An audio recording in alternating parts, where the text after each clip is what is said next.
وعاشقينتا kubadda cagta meel walba joogtaan saaxiibada qiimaha badan hawada ku saaxiibno maalin wanaagsan ku soo dhawaada maanta barnaamij yar waan ku falaqeynaya bal ciyaarihii u dambeeyay ee kamid tahay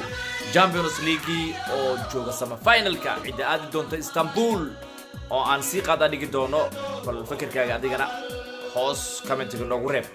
si aad noola wadaagtid cida ay kula tahay inay ku guulayso doonto Champions League sidoo kale ciyaartii wacdariye xalay Lionel Messi iyo kooxda Barcelona oo soo tigsatay kaalinta labaad ee La Liga Premier League qodobadaas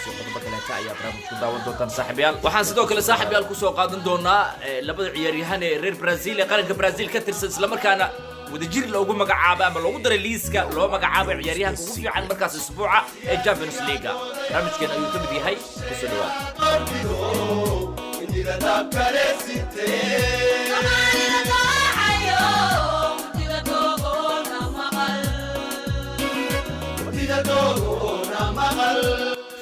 واتي صاحبي الان ku bilaabay Premier League kooxda Manchester City ayaa soo cariirsatay isla markaana timid kaalinta saddexaad iyadoo 59 dhibcood timid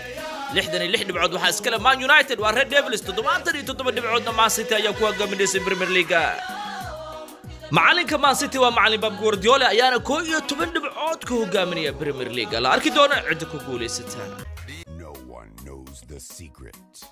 Spain kooxda Barcelona ayaa xalay 5 gool kaga adkaatay Camp Nou kooxda Getafe uguna awood sheegatay Messi ayaa laba kamid u dhaliyay La Liga-hana Atletico Madrid ayaa hoggaan ku hayso 3 dhibcood ay kaga haysaa Los Blancos waa kooxda Real Madrid-ne Barcelona waa kooxda Catalonia hal game ayaa wali u hartay oo in hand ah 68 dhibcood ayay leedahay kaalinta saddexaad ayay ku jirtaa haday badiso ciyaarta kaleete Atletico Madrid hal dhibic kaliya ayay kaga haynaysaa Barcelona